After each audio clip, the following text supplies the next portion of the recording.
Imagine walking through long, dimly lit corridors, the air thick with the whispers of the past. You feel a chill run down your spine as you pass by the crumbling cell blocks where notorious criminals once languished in solitude. The walls seem to close in on you, and you can't shake the feeling that you're being watched. This isn't just any prison. This is Eastern State Penitentiary, a place where history and the supernatural intertwine in the most haunting ways.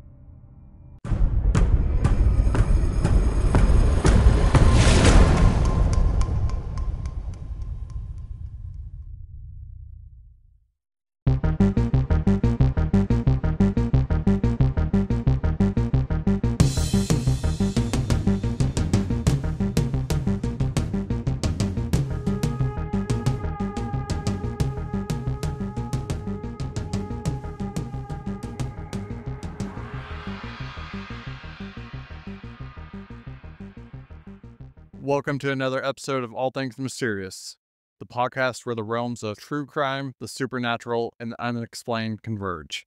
I'm your host, Matt. I'm Jordan. Let's dive right in.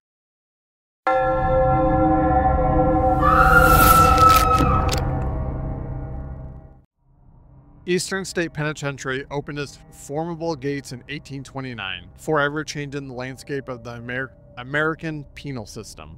Designed by the visionary architect John Haviland, this prison was unlike any other of its time. Rising from the ground like a medieval fortress, its massive stone walls and Gothic architecture conveyed a sense of dread and awe, setting the stage for what was intended to be a grand experiment in prison reform. Haviland's design was revolutionary. A radial floor plan with cell blocks fanning out from a central hub, resembling the spokes of a wheel. This layout allowed for greater surveillance and control, a novel concept that soon inspired over 300 prisons worldwide. But it wasn't just the architecture that set Eastern State apart, it was the philosophy behind its operation. At the heart of this penitentiary was the belief in solitary confinement as a means of rehabilitation. The idea was simple yet severe. Isolation would lead to penitence. Each prisoner was confined to a small, stark cell for 23 hours a day, emerging only for an hour of solitary exercise in a walled yard. These cells, known as pens, were designed to be places of reflection and repentance. Prisoners ate, slept, and worked in these cells, with only a narrow slit in the wall to provide light, the eye of God, as it was called, watching over them constantly. To ensure complete isolation, prisoners wore hoods with eye holes whenever they were moved outside their cells, preventing them from recognizing or communicating with one another. This extreme solitude was intended to encourage self-reflection and reform, but in many cases it led to despair and madness. The human mind, after all, is not made to endure such profound isolation. Despite its noble intentions, the reality of life within Eastern State was harsh and unforgiving. The cold stone walls absorbed the anguish of thousands of souls, their silent screams echoing through the corridors. Some inmates, driven to the brink of insanity by their solitude, carved graffiti into the walls, haunting reminders of their suffering. Throughout its 142 years of operation, Eastern State housed over 75,000 inmates, many of whom were notorious criminals. Its imposing presence and the stories of torment within its walls captured the public's imagination, making it a symbol of both reform and punishment. By the time the prison closed in 1971, the world had changed significantly, and so had the views on incarceration. The penitentiary, once hailed as a model of humane reform, had become outdated and inhumane. Yet the legacy of Eastern State Penitentiary endures. Its crumbling walls and deserted cell blocks standing as silent witnesses to a bygone era. Today, as you walk through the abandoned corridors, it's easy to imagine the lives that once filled these spaces. The whispers of the past seem to linger in the air, and some say that the spirits of those who suffered here still remain. The penitentiary's history is etched into every stone, a testament to the enduring impact of its radical experiment in solitude and penitence.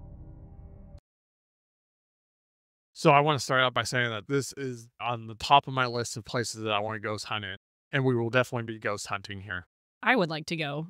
From what I know about the place, which is very little, I do know it's very active. Yeah. Which, as I'm hearing a little about the history, I wonder why. Because you said they get like an hour outside their cell?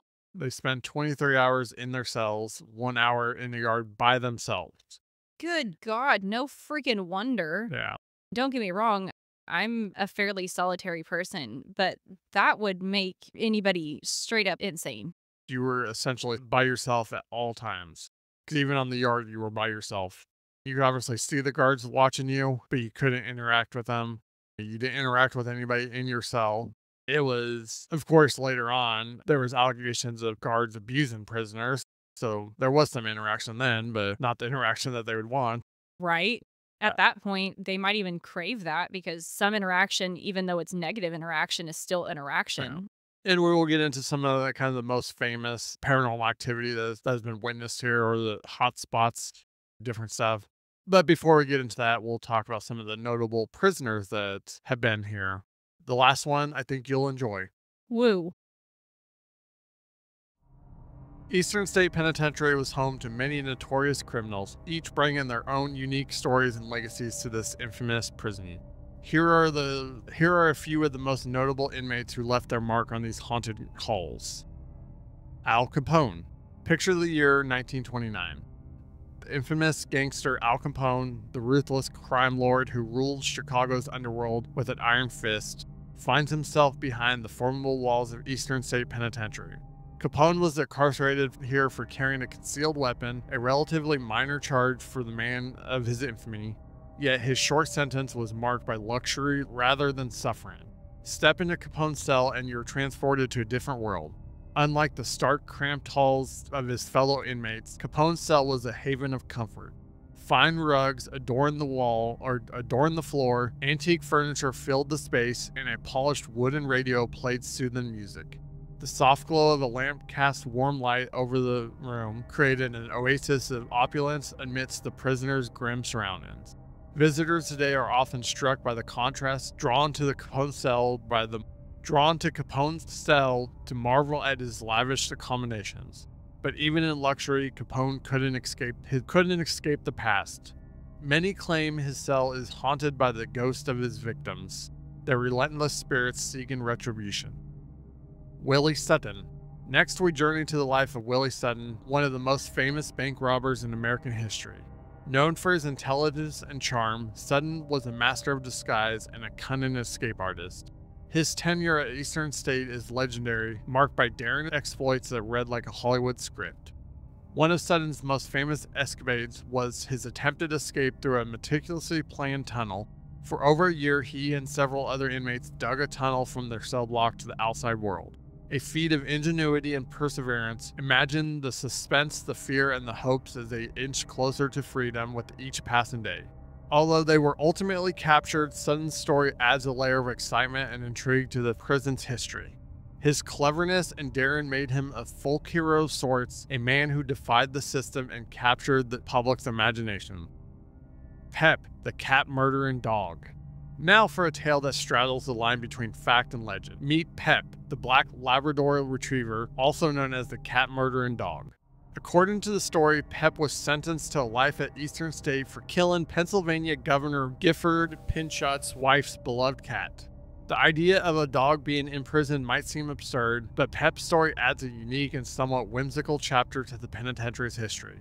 In reality, Pep was more likely a beloved pet who was sent to prison to boost morale among the inmates and guards. He roamed the prison grounds freely, bringing a bit of light and companionship to the otherwise dark and oppressive place. Imagine the sight of Pep, with his wagging tail and friendly demeanor, offering a rare moment of joy and normalcy amidst the gloom of prison life. Pep became a cherished figure at the Eastern State, a symbol of innocence in a place marked by suffering and despair. These stories of Capone, Sutton, and Pep are but a few of the countless tales woven into the fabric of Eastern State Penitentiary. Each inmate, whether notorious or innocent, left their mark on the historic prison, adding to its rich tapestry of history and haunted legacy. As you walk through the corridors, you can almost hear their whispers, feel their presence, and sense the weight of their stories etched into the very walls of this haunted institution. Okay, first of all, it's really rude, in my opinion, that Al Capone got a nicer cell just because he was like this big time mob boss or whatever. He paid for it. I'm sure he did, but still, that's a load of bullcrap, It is. and I don't like it. We'll get into it. Even though he had the luxury there, he may not have had a good time. Still, though. Still, that's just rude. Second, escape attempt. Freaking awesome. Love that story. Yeah, I really like that one too.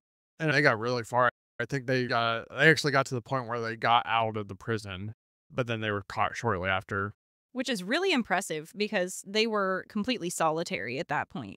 So in order to form any sort of, I'm going to say, alliance with each other to figure out a plan like that, that's really impressive. Because in order to put together a plan of that magnitude and get that far, bravo. And I will say that obviously when the prison first started, that's what they were doing, that completely solitary. As the prison became older and towards the end of its life, there was actually multiple people in each cell. So they did away with the solitary part of it. Oh, so they got less. Yeah, they got basically overcrowded. And they actually did build on extra cells in the normal prison style, which were a little bit bigger and actually meant for more people. And when this escape attempt happened, it was more like a regular prison at that point. But that's still really impressive because they managed to get so far and hide it until, still, that's incredibly impressive. For over a year. Yeah. They were working on a tunnel and not one guard ever caught them making the tunnel. So yeah, that is very impressive. Doggo. I specifically added that one in for you. I'm so happy you added the dog. Now, first of all, part of me thinks that they would not have actually had the dog for actual happiness purposes. No, and again, this happened later on. It could have been, I forgot what year actually happened, but it was towards the end, I believe, before they closed down. So it might have been for try to boost morale. Because like I said, by that point, it was more like a regular prison. But again, it could have been just a dog owned by the guard and he just brought it to work with them. I don't know. That's what made me wonder. Like, it's a great story. I like the story behind it. Like, this dog killed this cat, and so it went to prison. And it's especially these days, they've got prisoners who actually train police dogs and service dogs and stuff like that. So it's not unheard of to have pets in the prison. Oh, no. And it's a super awesome program that I really like. Oh, yeah, 100%. I just feel like it was a little too progressive for back then. Yeah. But who knows? Like you said, maybe it was just a guard's dog. Yeah. The only thing we know for sure is that there definitely at one point Pep was at the prison a lot. Makes me weirdly happy. Mm-hmm. But I do the story that he killed the governor's cat and he was sentenced to life at the prison. It really does make me happy, though. You're sentenced to life in prison. Could you imagine just a little court? I wonder how far they took it. Like, obviously, if they did it, it was probably like a publicity stunt. Probably, but I really want to dig into that. I wish they would have had the dog in the courtroom and have a picture of the dog at the defendant's table and the judge like passing sentence on him. Yeah. That would be freaking awesome. I want to know. I do too. Unfortunately, there's not a whole lot on that. It's really disappointing because I need to know more about Pep the dog. I need to know if that was a real story or if it was fabricated. So let's get into some of the hauntings now. As you wander through the penitentiary today, you can't help but feel a sense of unease. The air feels heavier here as if the weight of the past still clings to every corner. Many visitors and staff have reported ghostly encounters and unexplained phenomena over the years.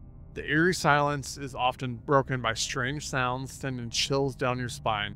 Here are some of the most famous hauntings that have been documented at Eastern State Penitentiary. Cell Block 12.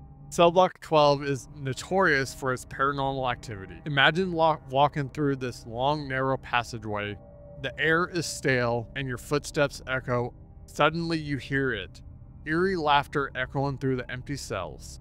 You stop, straining to listen, and then the laughter fades into whispering voices, indistinguishable but unmistakably human. As you continue, the sound of cell blocks clinging shut reverberates through the block, though no one else is there. Visitors have reported seeing shadowy figures darting through the cell block, appearing and disappearing in the blink of an eye. Paranormal investigators have captured numerous EVPs here. These recordings reveal disembodied voices that seem to come from nowhere, confirming the unsettling experience of many who have dared to walk these haunted halls. The ghost of Joseph Taylor. Joseph Taylor, an inmate who murdered another prisoner, is said to haunt cell block 4. Picture this, you're exploring the dimly lit corridor of cell block 4 when suddenly you feel a cold, menacing presence. Your heart races as a shadowy figure appears, moving swiftly through the corridor. It's Joseph Taylor, they say, a restless spirit bound to the place of his crime. Visitors have described seeing him often just out the corner of their eye and feeling an overwhelming sense of dread. Some have reported hearing a faint, chilling whisper as if Taylor himself is trying to communicate from beyond the grave. Al Capone's cell. One of the most famous inmates of Eastern State Penitentiary was the notorious gangster Al Capone. During his imprisonment, Capone claimed to be haunted by the ghost of James Clark, one of his victims of the St. Valentine's Day massacre. Imagine Capone, the once fearsome mob boss, waking up in the middle of the night, drenched in sweat, screaming for the ghost to leave him alone. Today, as you step into Capone's cell, lavishly furnished by prison standards with fine rugs and radio, you can feel an overwhelming sense of unease. Visitors often report hearing disembodied voices and experience sudden drops in temperature if the tormented spirit of James Clark is still seeking retribution. In the early 1990s, a locksmith named Gary Johnson was restoring a 140-year-old lock in cell block 4 when he felt a force overcome him. He described the experience in vivid detail. As he worked, he began to feel an oppressive sensation like he was being watched. Suddenly, a shadowy figure appeared before him, paralyzing him with fear. Johnson claimed he couldn't move, couldn't even cry out as the spirit seemed to reach into his body. The chilling encounter is one of the most compelling and terrifying experiences ever reported at Eastern State, leaving Johnson shaken and forever changed. The Guard Tower. The Guard Tower at Eastern State is another hotspot for paranormal activity. Some say the spirit of a former guard who took his own life still lingers. Imagine standing at the base of the tower looking up at its looming presence. Visitors have reported seeing a ghostly figure pacing back and forth high above. The figure is often described as having a forlorn, restless air, as if trapped in an endless vigil. Those who have ventured closer to the tower have felt an inexplicable sense of dread, a cold hand gripping their hearts, as if the spirit is warning them to stay away. These hauntings are just a glimpse into the supernatural occurrences that plague Eastern State Penitentiary. The sheer volume of reports and the consistency of the experience suggest that the spirits of those who once suffered within these walls have never truly left. As you explore this historic site, remember, you are not alone. The ghosts of Eastern State Penitentiary are always watching, always waiting, lingering in the shadows, ready to remind us of the darkness that once reigned there.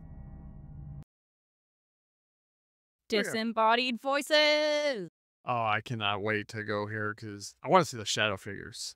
That's the one thing that I'm so excited for. That's what you're excited for. I weirdly want to hear the disembodied voices. I don't know why, but that is it for me.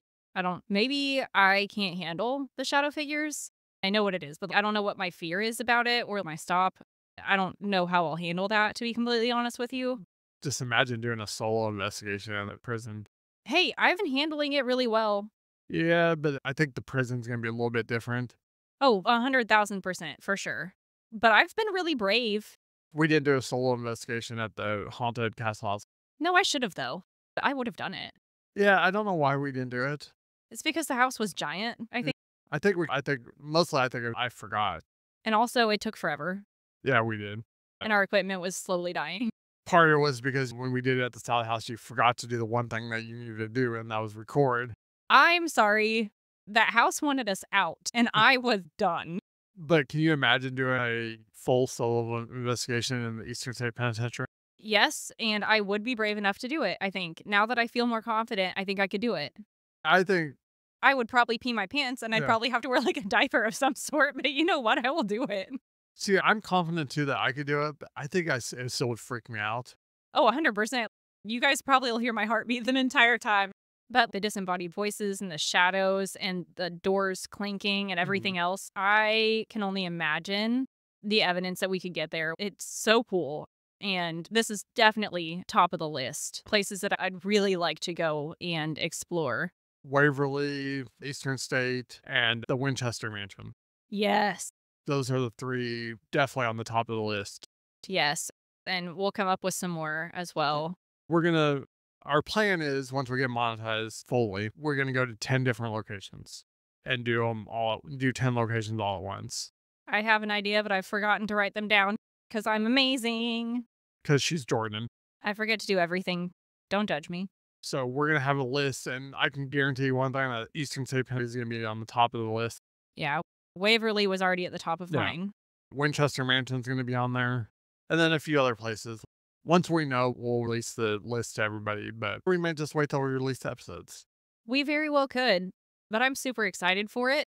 I really just can't. I can't wait. I love hearing about it.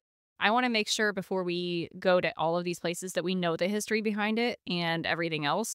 And that's one reason why I'm starting to do, like, the places that I know that we're going to go. I'm going to make sure we do episodes on them. And I'm going to throw some in there that we might do eventually, but just so everybody can't go through the list and find everything that we're going to do. Fair. But yeah, every place that we're going to visit, we'll have an episode on. So it'll be like a little scavenger hunt for you guys. Love that. Please continue to support us so we can make this happen. Listen and download our podcast. Like and subscribe on our YouTube channel. Help us out to get to that goal and to see how brave Jordan actually is. Yeah, I'm probably being a lot braver now that I'm not actually there in person. So there's a high chance I will be way more of a chicken in person. I will say you were pretty brave when we were driving up there. But the closer we got to the Sally house, the more the bravery started going away. It started to wane a little bit. But the longer we were there, I think the more it started coming back. Same thing with the haunted castle house. I felt better at the castle house. Oh, yeah. So did I. The energy felt better at the castle house. It didn't feel like it wanted to kick us out. Once we started getting the REM pod, that's when your kind of bravery started spotting them out. I was doing fine. I still went separate places away from. You could see the look on your face. That was, I think, the point where it became real for you. It was more like, if I go away from you and I see something by myself, I'm probably going to panic and I'm going to have to be brave for this. That was what was going through my head. Like, I could feel the energy of the house. I could feel the energy, and the energy didn't feel bad. And I was rolling on that. So I felt okay. But at the same time, I was like, I swear to God, if I turn around and there's something here, I am going to absolutely lose my crap because I know it's just playing with me. And that's what was getting me at that house, because I know it was just playing. Yeah. I mean, we're definitely going to do more of these. We had a lot of fun. So just look forward to that and keep supporting us to make it happen. We appreciate you guys. As we conclude our journey through the haunted halls of Eastern State Penitentiary, we are reminded of the countless souls who passed through its iron gates. Picture for a moment the thousands of men who lived and died within these cold, unforgiving walls. Their stories of suffering, fleeting moments of redemption, and in some cases, descent into madness, have left an indelible mark on this historic site. Whether you believe in ghosts or not, there's no denying the palpable sense of history and the echoes of the past that linger in every corner of this prison. Imagine walking through these desolate corridors once more, each step echoing with the memories of the past. Feel the rough, cold texture of the stone walls, each one bearing the weight of years and the stories of those who once touched them. The cells, now empty, still seem to hold whispers of their former occupants. The quiet sobs of a man facing a lifetime of solitude, the angry shouts of another rebelling against his fate, the quiet prayers of those seeking solace in their confinement. Eastern State Penitentiary stands as a testament to the complexities of the human spirit and the enduring mysteries of the supernatural. Its Gothic architecture with its towering walls and menacing guard towers continue to captivate and terrify those who dare to explore its depth. The penitentiary is more than just a historical site. It is a place where the past is almost tangible, where every shadow seems to hold a secret, every gust of wind whispers a story. Consider the legacy of this place, how it has been shaped by the lives and deaths of so many. From the infamous criminals like Al Capone to the countless unnamed prisoners who lived and died in obscurity. Each one has contributed to the haunted aura that envelops Eastern State. The spirits that are said to roam these halls are not just ghosts in the traditional sense, they are the echoes of a brutal, often tragic history. If you ever find yourself in Philadelphia, a visit to Eastern State is a must. Stand in the cell where Al Capone slept, feel the chill in cell block 12, gaze up at the ghostly figure in the guard tower, but be prepared, for you may encounter more than just history within its haunted halls. You may feel a sudden chill, hear an unexplained noise, or sense a presence that defies explanation. As you walk through this storied penitentiary, let your imagination wander. Think of the lives that played out within these walls, the dramas and traumas, the fleeting moments of hope, and the crushing weight of despair. Each visit is a journey not just through a building, but through time itself. Back to an era where Eastern State was a beacon of reform, a symbol of both hope and despair.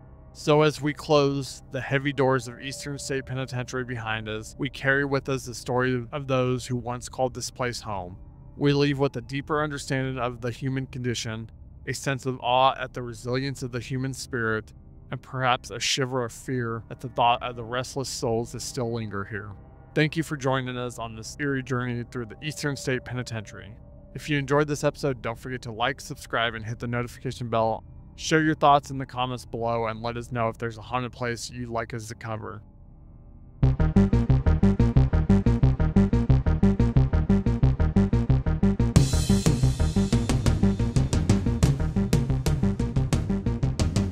Thank you for joining us on this journey through all things mysterious. If you've enjoyed uncovering these mysteries with us, please show your support by liking, subscribing, and following us on your favorite listening platform.